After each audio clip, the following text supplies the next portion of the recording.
All right, everybody, welcome to the Mansfield Buzz. Welcome to Mansfield Buzz with Jordan and Hurdy. Local business stories, let's dive in early. Jordan asks the questions, brings stories to light. Hurdy runs a tech, keeps production tight. Build trust in a town, discover and explore hidden gems and stores you never heard before. Community connection, that's what we're about. Tune in, join us, see what Mansfield's all about.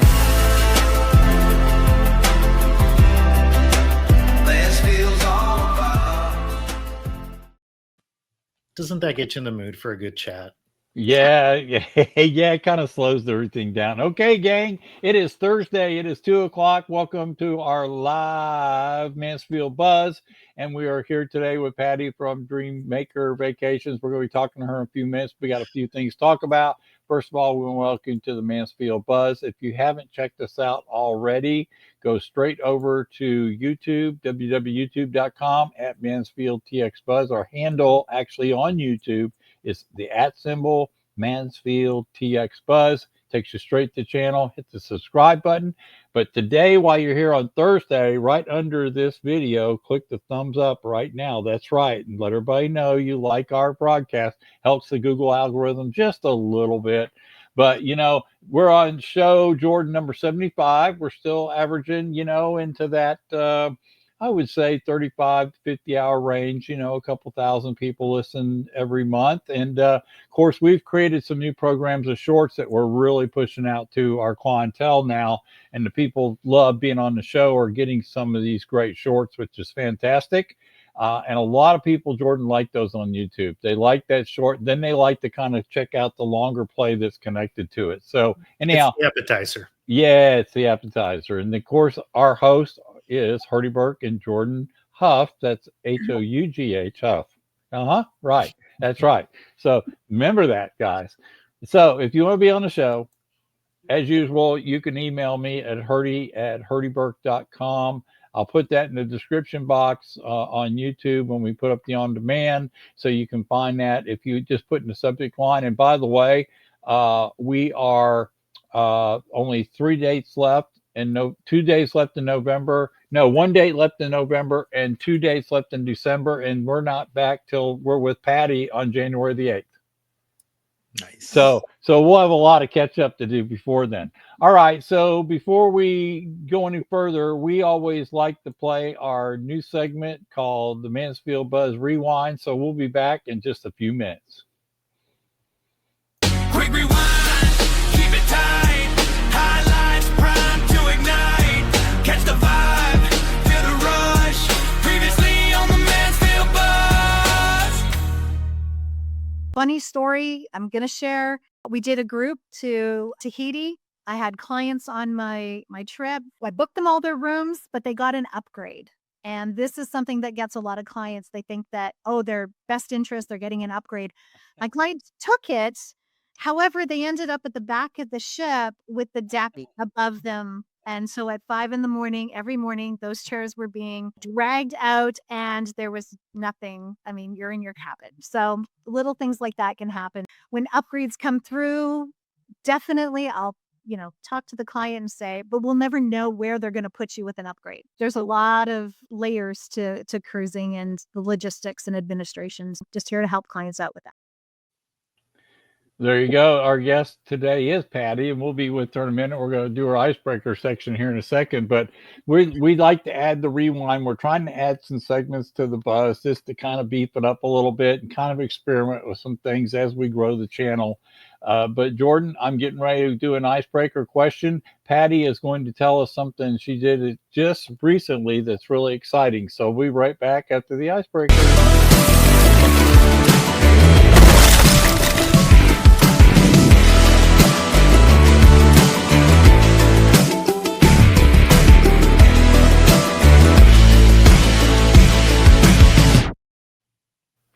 All right, everybody, welcome to Icebreakers. Jordan? Yes. Pattie, welcome back. Hi, thanks. So good to have you. I always look forward to the beginning of the month because now it's like a little dose of like fun knowledge, right? Like you can learn about marketing, you can learn about cybersecurity, you can learn about all these things that are really important, but this is like let's learn about the fun stuff. Like right. Yeah. So I want to ask you for the icebreaker, please tell us about your latest trip, because you are a travel agent that travels. Yeah. And the proof is in the pudding. So tell us all about it. This was an amazing trip, guys.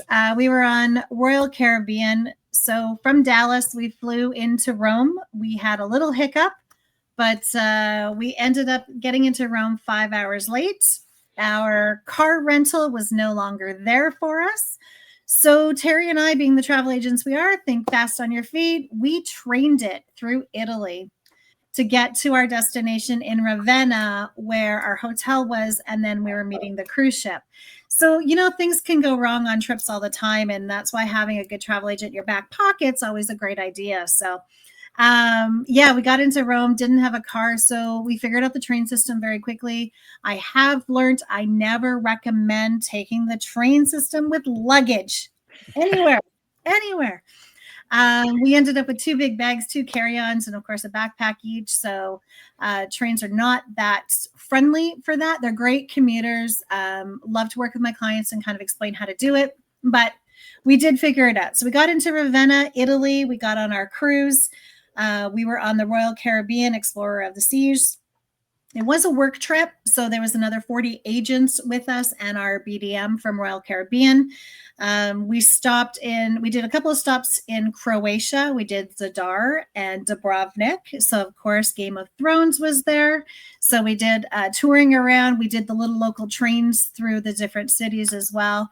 We got into Rome. We've done Rome before, but we did take the train into Rome instead of a tour bus. So that was a really great experience too, that I get to share with clients in the future.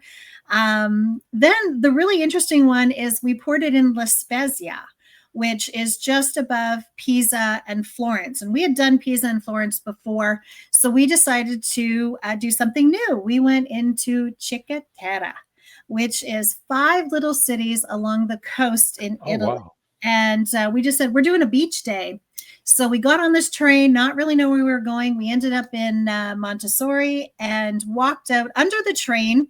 You come up and then you see the ocean and there's the beach. It was absolutely fantastic. We finished up in there. We ended up going to Nice, France. So we took the train through Nice. We went through Old Nice and New Nice. And then we finished up in Barcelona.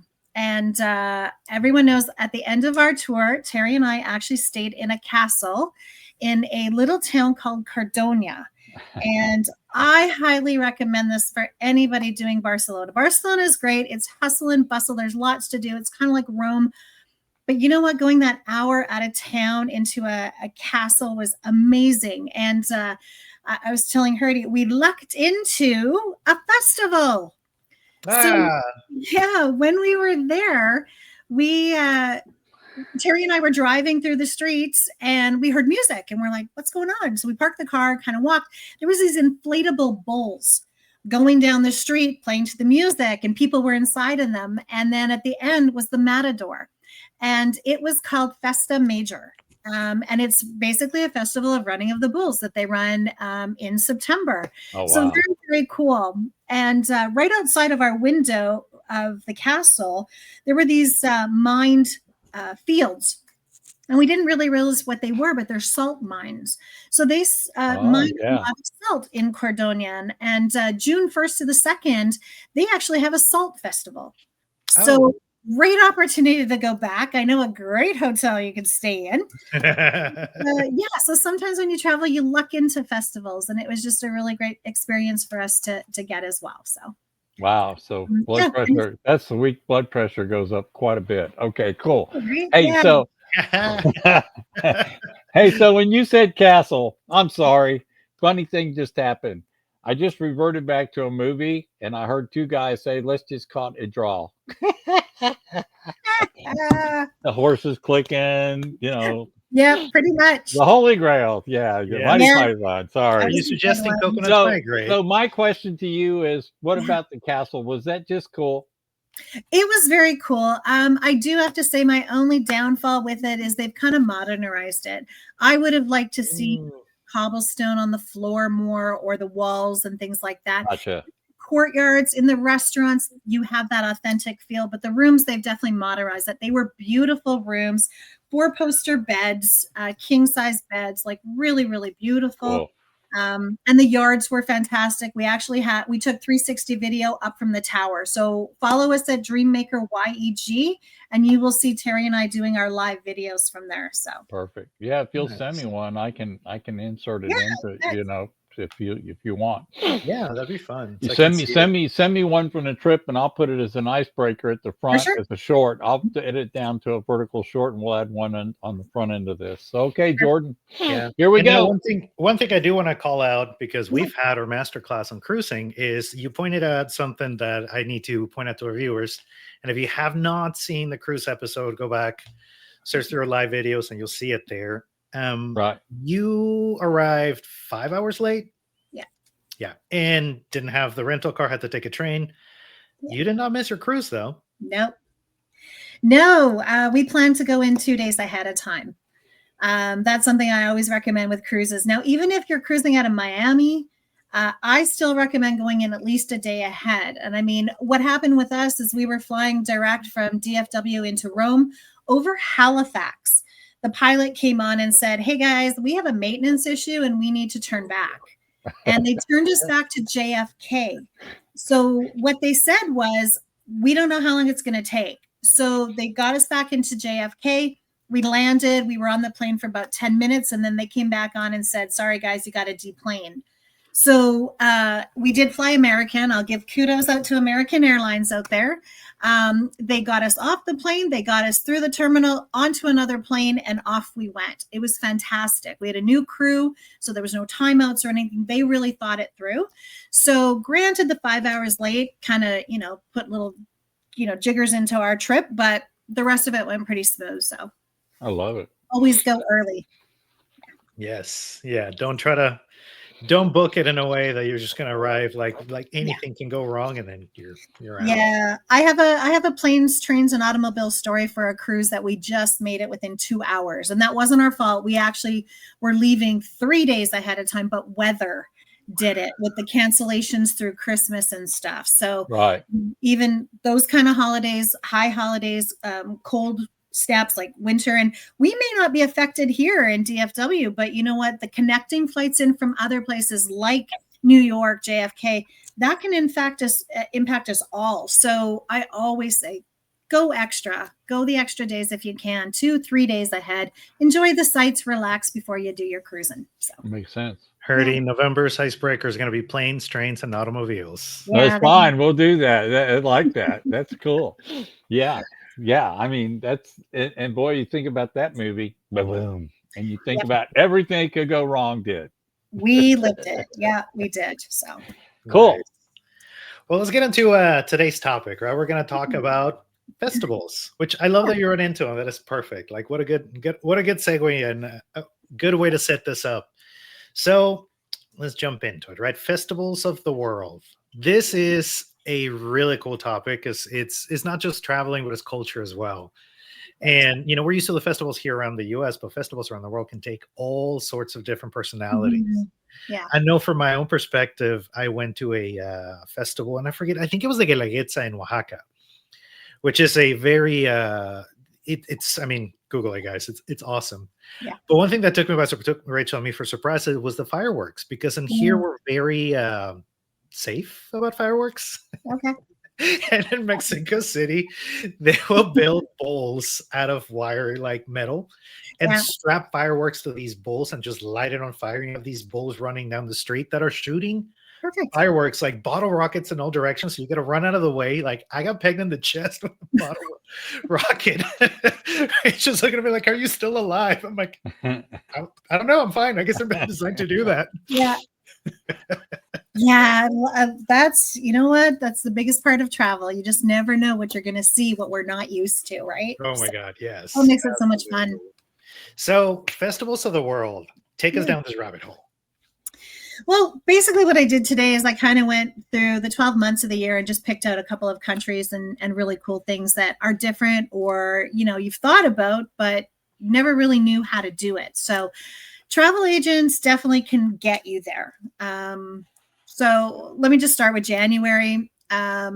China, Malaysia and China, of course, because of the New Year and stuff, they have a lot of great ones. So the one that I picked that I don't know if I'm ever really going to make it to, but it's Harbin International Ice and Snow Festival.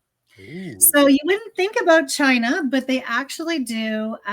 They make ice palaces, they do sculptures, and they do winter sports. So again, not a place I want to spend my money going somewhere cold, but if you are wanting to travel around that time and to China, it's a really great experience. And I believe there are some of the artists from Harbin, China that actually do the ice festivals here in Dallas around Christmas time at the Gaylord. So they are either the sculptors or they consult with them. So if you really want to see their work or their intricacies, definitely we can see it in our own back door. But going out to China to this, it's late January to early February is their festivals. The other one that I kind of picked was something more local, the Sundance Film Festival. For any of our people, yeah, like we all hear about it, and, you know, it's like, oh yeah, they were nominated and stuff. It's in Park City, USA, late January. So again, you know, indie premieres, panels, they have celebrity sightings. It's just kind of a really cool way in your back door to enjoy the film festivals and that kind of stuff. So, you know, you don't have to travel halfway around the world for really cool festivals. What state is that? Utah. Park City, Utah. Utah. Okay. Yeah, that's not far. No, I mean, a quick little trip. But I guess one thing I should say before any of these festivals, guys, any clients thinking about something is book in advance. A lot of them you can't get tickets last minute. Hotels are going to be sold out if you can find any. So these kind of things are here to plant the seed. If you're thinking, hey, that'd be cool one year, let's plan for next year or the year after and start doing that. A big one in February, Carnival, Rio de Janeiro. I mean, who hasn't heard of that one? It's kind of like our Mardi Gras in New Orleans. So it's pre-Lent, so it's February. There's parades, costume pageantries. The cool thing with the origins of this one, these events originated in the Roman Catholic tradition as a way to indulge in food, drink, and merriment before the solemn period of Lent. So that is really how this festival came about. I mean, most people now just kind of think of big costumes and things like that. But a lot of these festivals, like you said, are embedded in cultural history. So you can get that culture, but then you can have the fun at the same time. So another one for February is Venice. They have a carnival sort of as well in Venice, Italy. So again, the canals and the boats and things like that. It's pre-Lent. It's all around that Roman Catholic time, and the masks, the balls, the canal. They decorate them up. All the gondolas are the boats are all done. It's an amazing time, and it's a great time to actually visit Italy, and that the temperatures are a little bit cooler. The sporting, I kind of brought in a few sporting events too. Super Bowl. Yeah. Right. February. So, go Cowboys. Go food and snacks. Yeah. California, I believe it's scheduled February 8th of 2026 this year. Yep. So, you know, again, we think, oh, we'll just get tickets, we'll go. Well, tickets are selling and hotels and all that kind of stuff. So you want to plan even for sporting events well in advance if you can. Going into March, we have one of my favorites, is St. Patrick's Day. Absolutely. Definitely Ireland. You know, there's so much to do. Of course, we know that. We all get dressed up in green here, drink green beer, but there's so much more to it. So they do have the parades, the live music, citywide parties. Basically, it was St. Patrick, who was born in Roman Britain, was kidnapped and brought to Ireland as a slave at the age of 16. He later escaped and returned to Ireland and spread Christianity. And that's really where it started. The conversion of the Irish. Patrick was known for using the 3-leafed shamrock to explain the concept of the Holy Trinity. So that's kind of where that came. We developed the 4-leaf clover for good luck, and 4-H, I will say, for the clubs. And Patty, I've been on a couple of pub crawls that I can honestly tell you I regretted it the next day. There you go.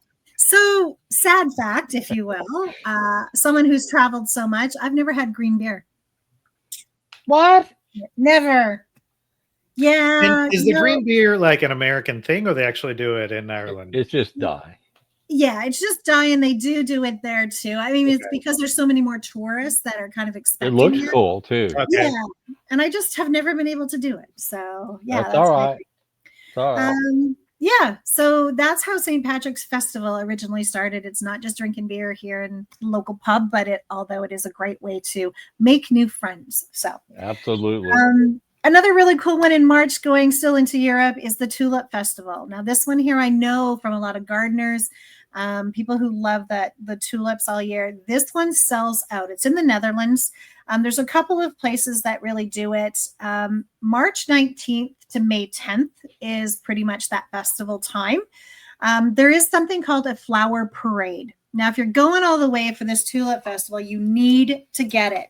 You need to be there on the right date to catch that parade. So again, we've got to plan in advance, get your tickets, get your hotels and all that kind of stuff in advance. You're going to visit things like the Keukenhof Gardens, the Tulip Experience, Wow. and the Tulip Barn. Those are the top 3 things that you're going to want to do at this festival. And again, it's beautiful. I believe you can bring the tulips back here to the US, but you do have to declare them, and kind of depending on who you get as an officer, I guess. But to a lot of these festivals, it's 21 euros to get in. So really economical for those kind of tickets.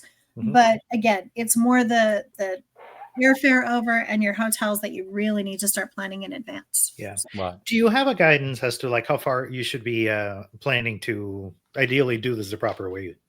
Yeah, well, if you know you want to hit a festival like the Tulip Festival next year, airfare is out $365 or $360 ahead. So as soon as that airfare comes out, you need to book it. Hotels, as long as there's availability, I actually have a vendor that I can put a hotel on hold for like 2 years. If it's out already for sale, I can put it on hold and you don't have to pay for it until closer to travel. So that's really why I encourage people to start planning like a year in advance. Let's put this hotel on hold. If we find a different one in the meantime, I can release it, but at least we know you have a hotel. And unless it burns down or something like that, or goes out of business, you're going to have a room. So that's my biggest thing. As long as you know you can get your hotel and airfare, then we can do the rest. But really that year or 2 in advance, if you know you want to go to one of these kind of festivals that are really unique. And I mean, you've got hundreds and hundreds of thousands of tourists that are coming through to this. So it's not like it's a one-off, like I happen to hit Cordona, the little festival of locals, right? Like, there's probably, 50 tourists kind of thing. The rest were all locals. These are based for locals. So really need to plan them out in advance. Going into April, I found one, Thailand. Thailand is still on my bucket list. I have not been yet. I definitely will. But Songkran, it's Thai New Year. So it symbolizes spiritual renewal, cleansing, and a fresh new start, which is really cool. So it's mid-April. It's known for, they are known for having water fights. And water fights. I've seen the videos. That's really cool. Yeah, isn't that so much fun? So they're known for, and this symbolizes the washing away of bad luck, old spirits, all of that, and the renewal and regeneration. So very cool. And there's some couple other ones I just thought of. You can go get you an RV and head down to Daytona for NASCAR. In February, and then you can go to Monaco and you can go to the Formula One Grand Prix. Yeah, absolutely. That PGA is a bucket list for me. Yeah. We were so close to Monaco too. When we were on that cruise, there was people doing day tours out. So PGA Masters is definitely around this time. You've got April and May. PGA Masters and the championships are going on for all of our golfers. Golfing really, if you want to book a tee time right now, if you got to book next year for Masters right now. Yeah, absolutely. And if you ever wanted to golf one of the courses in Scotland, they actually do it as a draw system. So you put your name in it. If you're drawn, you actually get to buy your tee time and then actually go golf. So really, that's how exclusive some of these golf courses really are. And you need to plan, because if you don't make it this year, you're going to have to plan for next year. So be a little bit fluid with that. And I have had gentlemen who actually did get drawn. So it was very cool to send them off to golf in Scotland. So they loved it. Coachella, India, US. Who hasn't heard of Coachella? Absolutely musical fest, right? Arts, everything. So that one's a really big one. Again, close to home, easy to get to, but you should still plan. Hotels, all of that sell out so fast. Camping's a big one if you're into that, but I don't camp, so I need hotels. So You like Pattie, indoor so plumbing. yeah, that's unbelievable. So if somebody is going to one of these big festivals, whether it's international or whatever, right?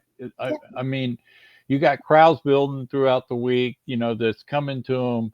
People are well aware of it. I'm sure people are coming in from all over the place. So when somebody says they're interested in an international festival, like you want them to call you, how long in advance should they call you, depending on, I guess, when they sell tickets for the event, right? They need to look it up. Yeah. Do they look up the event line and then call you and say, I want to go to this event next year, this time, and you can kind of take them through that process, correct? Yeah. Like as soon as you kind of know you want to do something like this, we should start planning. Okay. Again, airfare 365 kind of thing out. Your tickets, sometimes they don't go on sale closer till. So Okay. if they sell out, you may have a ticket there, but you may not have an actual ticket to the event. So things can go wrong. So again, That's not travel insurance is always a great thing. good. That's not good. Hi, I'm here Yeah. for I'm sorry. Yeah, I just came to walk by the stadium. That's the really cool thing about having a lot of vendors that do sell tickets and things like that. So if we go to the one site and it's sold out, there's others that we can always check to absolutely to the left. But like I said, travel insurance is always a big one. Take the cancel for any reason in case something happens, really, that your whole trip falls apart. So yeah. So it sounds like you can start out like even 2 years out, because you could put holds on hotels, but really like a year, let's start planning for the next September festival. Yeah. I Right. think so. You can have like a year to go. That's a good timeline to begin the process. At what point is it getting too close? Like if somebody came to you and be like, I wanted to go to this festival and it's too close, at what point you'd be like, oh, dude. The biggest thing is, I mean, if you're willing to pay, we can probably get you a flight. If you're willing to stay a little further out or pay more, we can get you a hotel. It's the tickets really is what it comes down to. If it's a free event that, you just, not even like the Vatican, but I mean, with the coronation and everything, if you wanted to stand back and not actually be in, fine. We can still get you there to that event, but everything else is going to cost you. And it's no different than a last minute trip. I have a lot of people going, oh, I'll just book last minute and get a deal. There are no deals last minute anymore. Airfare does not go down unless a huge group happens to cancel or something. They're not selling those tickets cheap because people want to be on there. There's only so many seats in the plane. They're sold. So that kind of thing, you can get skunked if you wait too quick. But as long as there's an airfare and we can get you a hotel and, tickets are available a month out, whatever you kind of need. But I think most people try and plan, goods would be 3 to 6 months would be the shortest that I would really like somebody to start doing this. So just honestly, so you have more options and you're not held ransom for, the most expensive room, things like that. Like we like to give you value tickets for the event, things like that. Yeah, exactly. Sometimes they will issue more tickets at an event last minute, like they'll hold some back and then say, okay, how is it selling? Or if they didn't sell out like right away, like they thought, they'll release more. Sometimes there's some vendors that are local that will have tickets. So tickets might be a little bit more flexible. But again, if you're traveling like 10 and a half hours on plane, you want to kind of make sure you got a ticket for the event. Yeah. Unless just being in the atmosphere is enough for you, that's great. But there's some things that you really need that ticket to get into. So, and there are some people who go to festivals that just want to be in the atmosphere and they don't care about necessarily going in. They like what's going on around it and they like to see all the people and they just hang out. Right. Yeah. Definitely.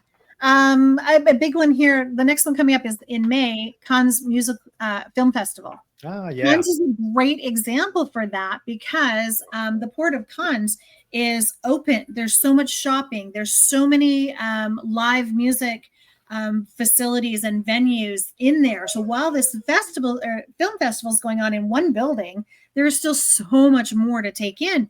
And all of the celebrity sightings is really half the enjoyment, right? So different things for, different, like you said, just being in the moment is enough. So something like that could be quite easy. It's really cool if you can actually get a cruise that actually hits some of these things too. This way you don't have to worry about hotels and stuff like that. So, Yeah. Cool. Yep. Your travel means is your hotel. yeah, exactly.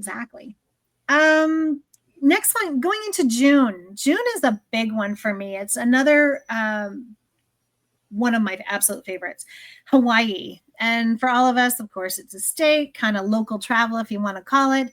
But it's the Kamehameha Festival. Now, this one here actually goes on from like June 6th. I'm sorry, I'm just looking at a date here to make sure I get it right. There's different islands that do different things. So it starts anywhere from June 6th and goes all the way into, I think, like the 20th of June. Wow. So there's a bunch of weeks, bunch of islands that you can take in different things for this festival. And of course, King Kamehameha was one of the biggest kings that they had in Hawaii. It was a ruler while the U.S. was still its own entity.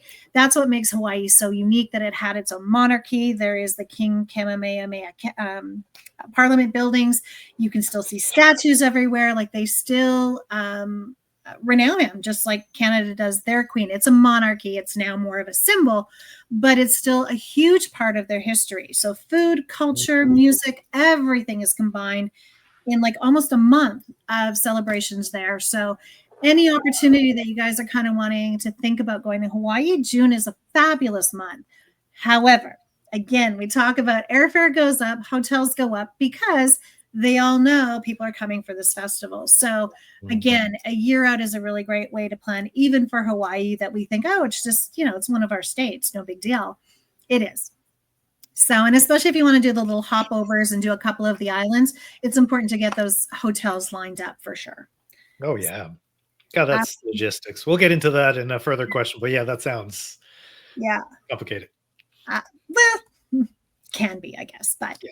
I mean, if you want to visit all the islands, like really go into it, then you need time, and you need to plan that out. I mean, a couple of days here, it's easy to say I'm going to do a couple of days, but when you think about it, you wake up in the morning, you've got to get out of your hotel, and then you've got to move on to your next hotel and stuff, and it takes up a good portion of your day. So spending 1 or 2 days really isn't enough. You want to do that 3-4. So especially if you want to take in a few of the islands, you might want to look at a 2-week trip. And I know that's not a common thing here, but those kind of festivals you may want to do, or split it and say, this year I want to do these couple of islands, and next year I want to go back.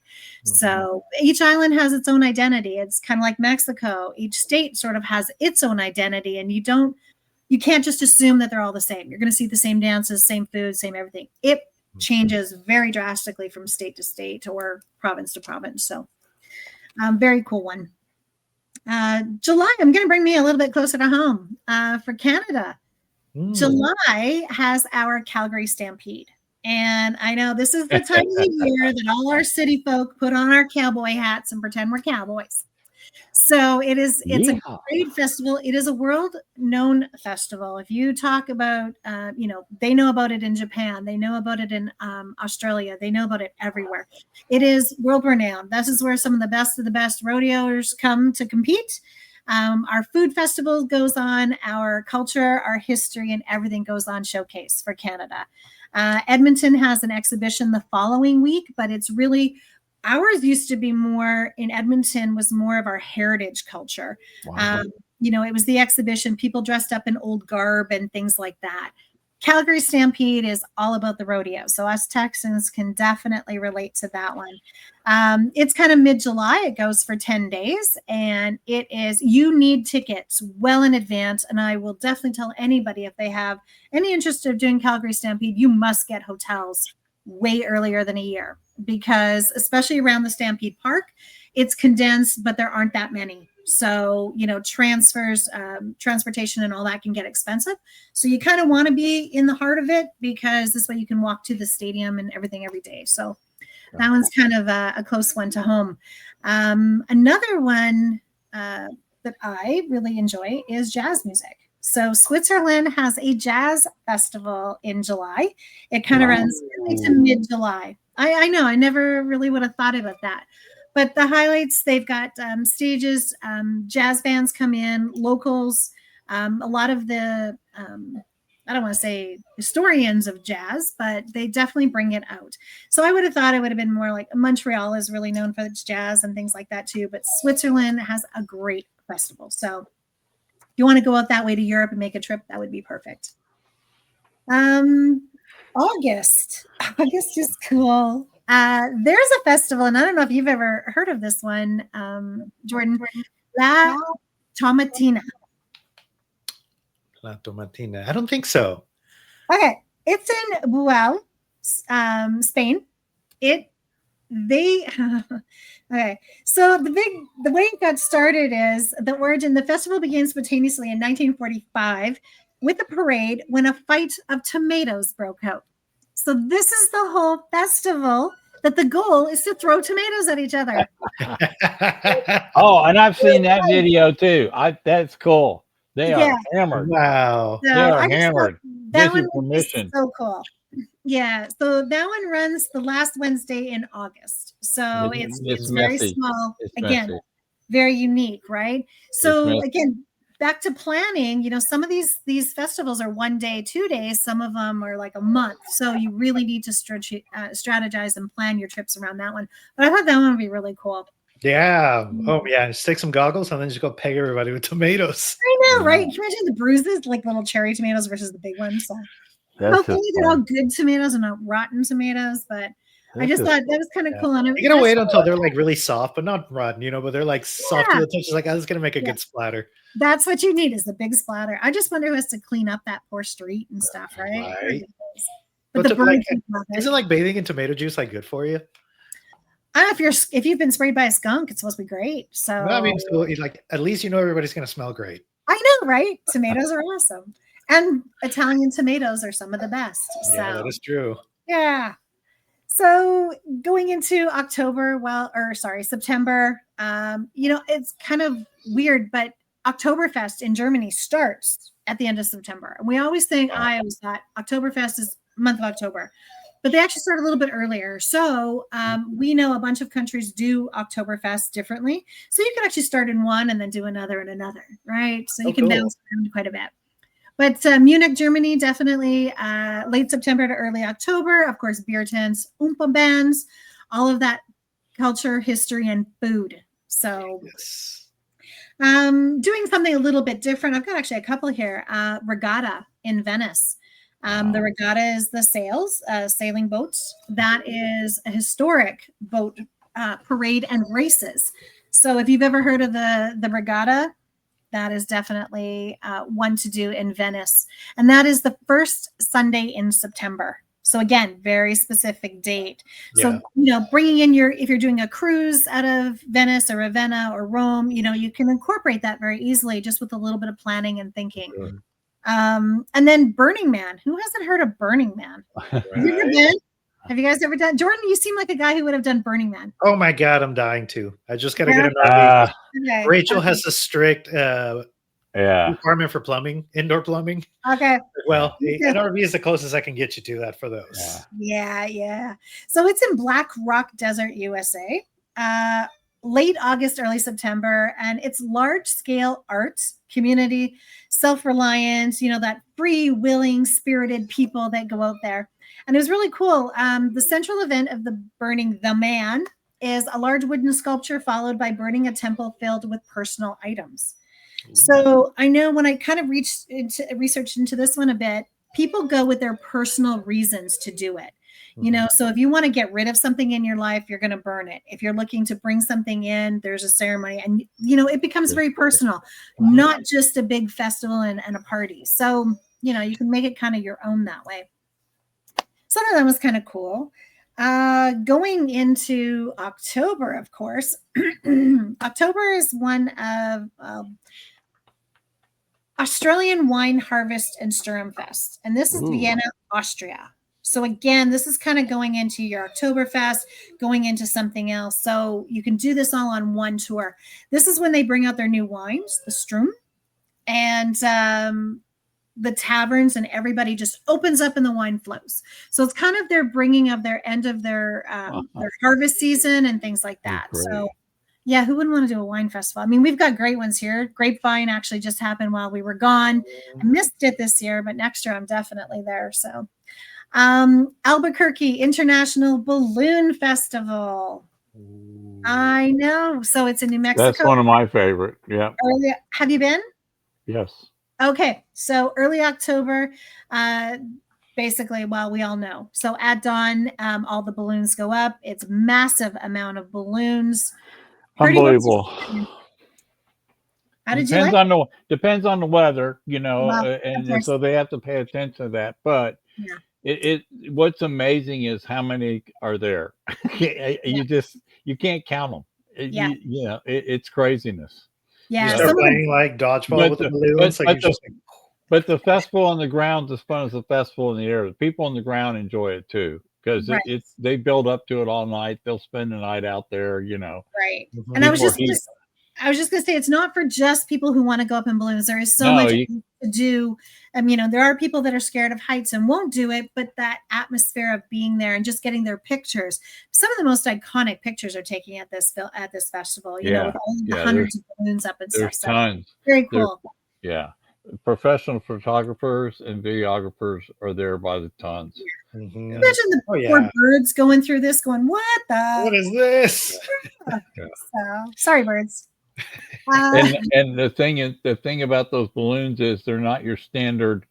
There are ones that are standard round ones, but a lot of them are designed like floats. They may have a big Pillsbury Doughboy one. They might have one that's faced like peanut. They might have one that's faced like an airplane.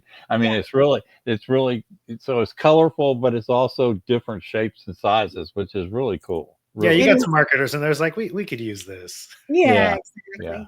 It is just a cool thing. I mean, it's they get enough people to actually do an international festival. And when I say international, it's international. You've got people flying from all over the world. So very, very cool. Yeah. November is probably, Jordan, one of your favorite times. It is one of mine ever since I actually learned about the festival and the culture. It is something that we try and do almost every day or every year. Day of the Dead. So years ago, we did a Mexico 101, and we took a group to Mexico for Day of the Dead. We were there for Halloween, and everybody kind of associates Day of the Dead with a Halloween theme, and it's not. It's totally different. Halloween is something else. You know, little kids still dress up with candy and stuff like that. That's great. But when Day of the Dead happens, it means more. It is a very important, significant date for families. It is when their loved ones' souls get to come back and visit, and they get to visit with their loved ones. Day of the Dead, correct me if I'm wrong, but I remember this one. I think November 1st is for the children. And then November 2nd is for all family. But they have Day of the Dead on November 1st to really recognize any children that have passed first. We've done this with families or with a group, and families just open up. They'll make their altars to their families. They've got pictures of loved ones and food, and just they are so opening and welcoming people that they will invite you in as a tourist or anybody to get to know their family, and they will talk about their family, and it just brings you in. So it is one of the most significant, I think, Mexican holidays that I absolutely love, and I love to share with people. And I'm not Mexican, but it warms my heart so much. It really reminds me of my family. When someone passes, we do, the 40 days and things like that. And I really admire when you never forget your loved ones. So Jordan, what is your take on it? I know that. Yeah, I mean, I grew up with that, so it's it's a great time. It's funny because in Mexican culture, a relationship with death is very different. Yeah. So the dead are never gone, and they're never forgotten. It is sad when you lose somebody, but they're saying echo the remains. And one of the things that I thought was really interesting is in Mexico, skulls are not a thing that is scary. And here, like, the skull is always like, see with a biker gang or spooky stuff in Halloween. Yeah. And in Mexico, the skull is like a element of your family. Right. It's got this connection to your relatives, your family, your ancestral lineage. And that's what like the skulls really represent. So it's really when you see like the decorated people, like, they paint you like a skull, and Yeah. we have all that. Like it's because there is this love for the skeleton, for the skull, the human skull, that is so drastic.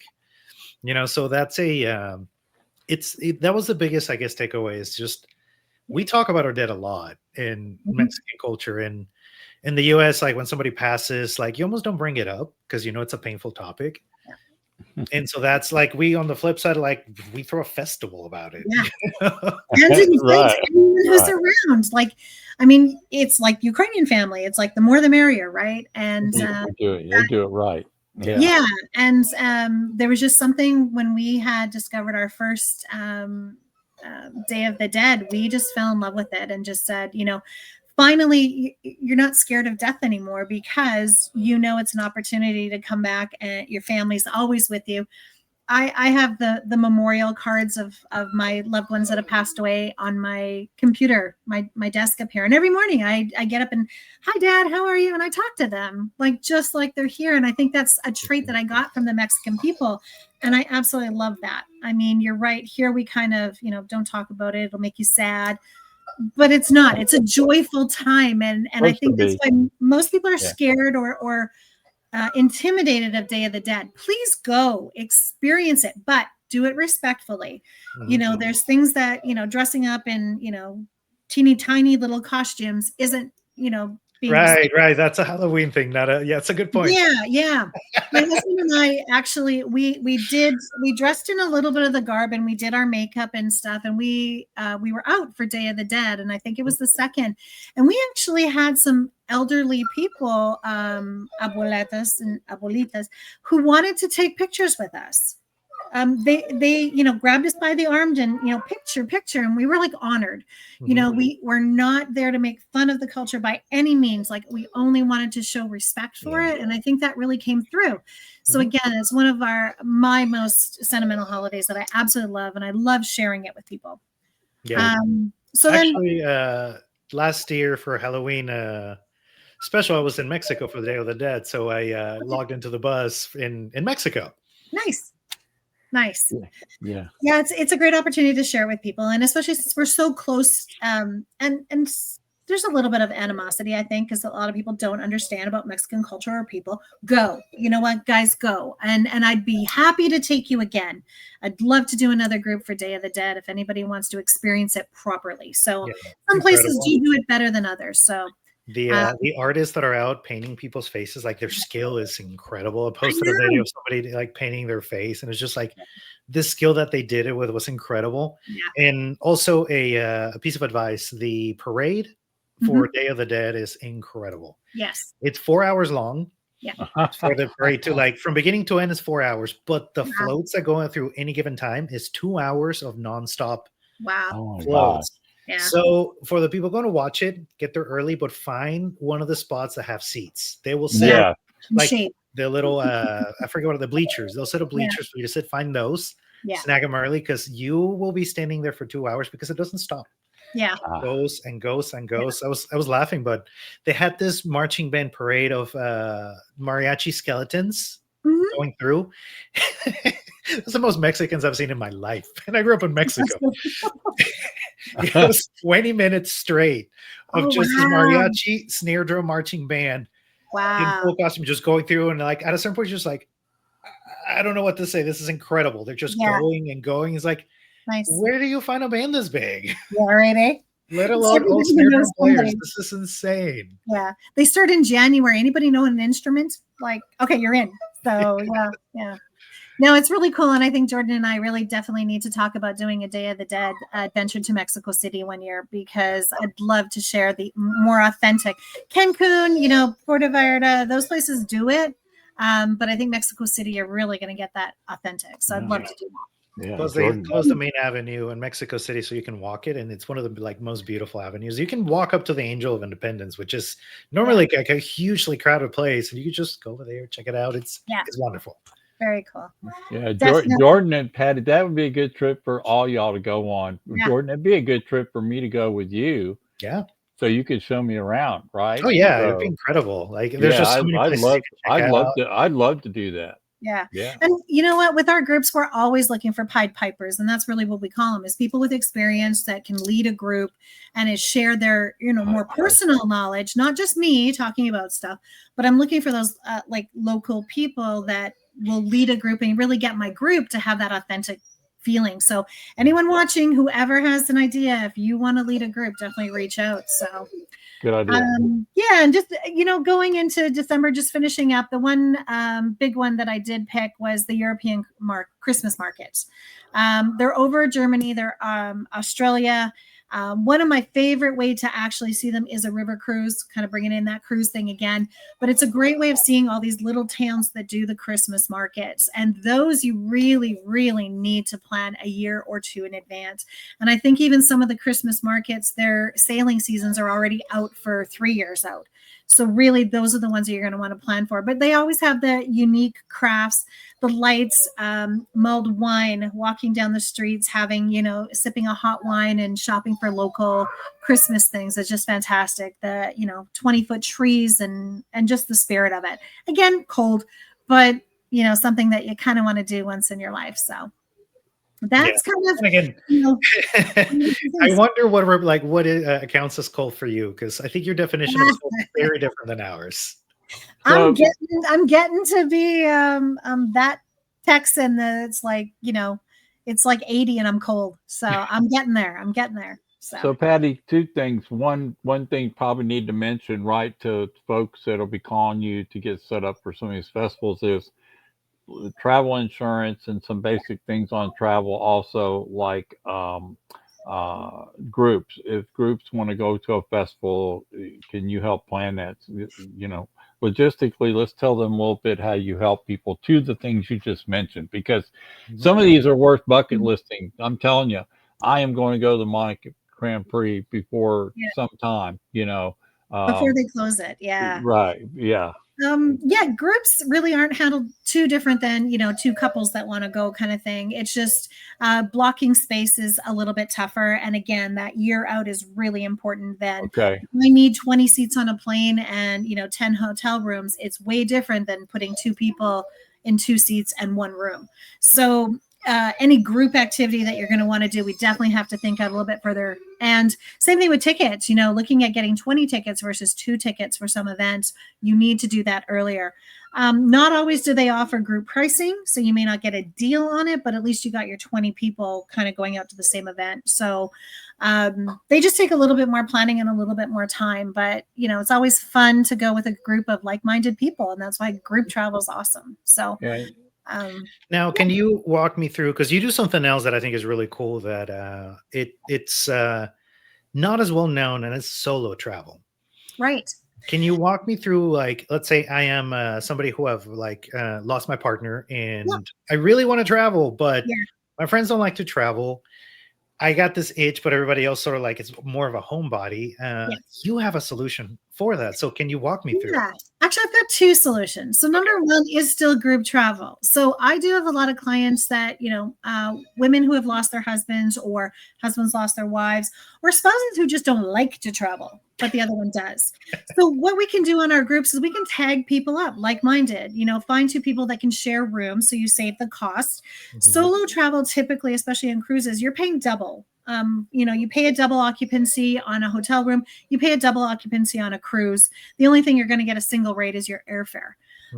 So we can tag some people up for group travel. But if somebody insists or just doesn't want to do the group thing at all, they just want to travel solo, there are some vendors that I have that specifically deal with solo travel. So they actually make the arrangements. They have hotels that do single supplement. Same thing with, they'll find a couple of cruise lines that have single supplement rooms. And we can still do that. You can still do activities as part of a group, or you can be as lone as you want. So, you still have that security of being with a group leader with other people, but you don't have to hang around with them. You don't have to have dinner with them. You don't have to stay with them. You can do your own thing, but you'll save on costs by just using this vendor. So there's kind of 2 ways. It can be an absolute solo. And even if you don't want to do the vendor and you just want to go yourself, we can create an itinerary just for you, get you the airfare, the transfer, or the train or whatever you're going to need, and off you go. So the one thing that I do really like with my solo travelers is check in with me. Just check in, let me know how things are going, and then I become their safety kind of net. If anything's wrong, I'm still their support. If anything changes or they need to change something or anything, you're still not traveling alone. You still got me in your pocket. But for those who like to do it themselves, they can. And take me, so let's say we have a individual that wants to travel. I like that you can put them with a group, because it's also great. We like to meet new people. For those that like to be social, like to meet new people. If you're gonna put them with a group, you named a lot of festivals. Which one would you recommend they try? Like, this is a great one to go with a group if you want to do this for the first time. You know what? It really depends on that person. I think of the Tulip Festival as one of the big ones for women. You can talk to almost any woman over 50, tell them there's a Tulip Festival, and they're like, that would be amazing, right? Yeah, we just love that. I can see that. Yeah, just the colors and the sheer, volume of them would be a really big one. There are so many females at this kind of thing too. That safety in numbers is always there. Guys, men who like to travel by themselves. The Tulip Festival. There's a lot of women there. Well, okay. And then that kind of agency. But I knew you were going somewhere with that. Yeah.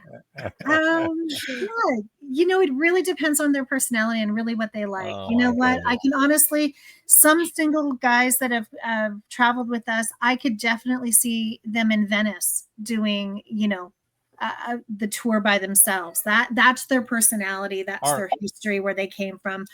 Art, the Albuquerque Balloon Festival, again, younger couples, they kind of want that thrill seeking thing. So, it's not much different than cruising. Is really, I need to qualify my clients to say, really, what are you after? But if I know they want hot air balloons, this is where they're going. I'm not sending them to the Netherlands. Yes, you can do a hot air balloon there too, but it's necessary. Really talking to clients and saying, what do you want to do? How much do you want to do? Like the one in for Hawaii, that's the month long. Really, what do you want to get out of it? Like, there's some places that do luau's way better than others. So I'm not going to put you on the island that doesn't have one, right? So just talking to them and qualifying them. Yeah. I love it. Man, can now she's brought all these festivals up, Jordan, it makes you just want to hop on something and get to some of these, right? Kind of just have deep pockets to go boom, boom, boom. Yeah. But it made me want to do one. Like, it's like, hey, there's one I can do every month. This sounds like a great year. But I think, but here's some common threads I picked up today. One is use Pattie, number one, because you want somebody that can take you through the whole process. And the cool thing is that every time she's come on, including herself, she's had to adjust something, and that's just part of it, because of weather and all sorts of things that people can't control. Luckily, those people had Pattie, and she was able to solve it immediately, and her own self. So the first thing is plan in advance, way in advance for a festival. For sure. Use a travel agent. And make sure you get your travel insurance. Make sure you understand how to pack for these, because some may just be in and out deals. You may not be there, but you may be there a couple days before and after. So just cool. Yeah. Man. Yeah, pretty much all those things definitely you hit on. That's, and again, packing, single or any of the festivals, giving them just tips on how to pack. How am I getting you there? Are you flying and then training it and then boating it or whatever? So just giving them tips as we go along on how to pack, how to, security, the technology for each country as well, what to pack, pickpocketers, all that kind of stuff on how to be safe in these countries. Yeah, because I'm sure there's travel rules and travel things you need to know, and what you can and can't do, passports, things of that nature. Sure. So that's why you need a travel agent. Absolutely. And one that travels. Yeah. Cool. That's awesome. Yeah, this was great. For me, the biggest takeaway is something that you've kind of alluded to in every single different travel type is your personality and your individual like interest will dictate what a good vacation is. Absolutely. Yeah, that's the one thing with travel. There's no cookie cutter. I can't send you to Mexico in one resort and Herdy's going to love it too. You know, you have that underlying extra knowledge about Mexico. Your expectations are so much different than his. You Yeah. know, I can send you at the same time, but even to the same destination, but you two need different places to enjoy it. And that's just one of the biggest things about learning about cruising, destinations, time of year, festivals, everything. Everybody is so individual. And if I don't drill down, you're not going to enjoy it. And so if you're working with any travel agent out there, anybody, please give that information. You might think you're just chatting for hours, but we're really pulling that information and understanding what you're really saying. You know, when someone says, I want to go somewhere hot, what does that mean? Like, we really need that information. So anytime you're dealing with a travel agent, just give them that information. And, you know, we'll take a whole bunch of notes and then we'll understand it. We'll come back to you and just say, to clarify, you said this, but then you said that. But it, you know, somewhere in the middle is really what you meant to say or what you're looking for this trip. So what I'm going to do, Jordan, is I'm going to go ahead and I'm going to go ahead and Pattie and link in your website in the description, so people on demand can see this on Friday or whenever they jump in on it. Exactly. Guys, we're bumped into our hour. Pattie, it goes so fast every time you're on. I've loved this travel series. This has been really awesome. And Jordan, great questions and great going through each month of the year and bringing up a festival. And there's tons more we didn't talk about, you know. There's just tons of stuff. So maybe go research a festival that you're interested in, call Pattie and get her to book it, you know. What the heck. All right, so guys, we'll see y'all next Thursday. We're on every Thursday. Next week, we have Susan Smith, the family attorney at law, is going to be on talking to us. And I can't wait for Susan to come on. She's always really gets into it, which we will do on the Mansfield Buzz. So thanks for being here. We'll be back next Thursday, Jordan, 2:00. Y'all have a great day. And we'll see you next Thursday on the Mansfield Buzz. Bye. Bye, y'all.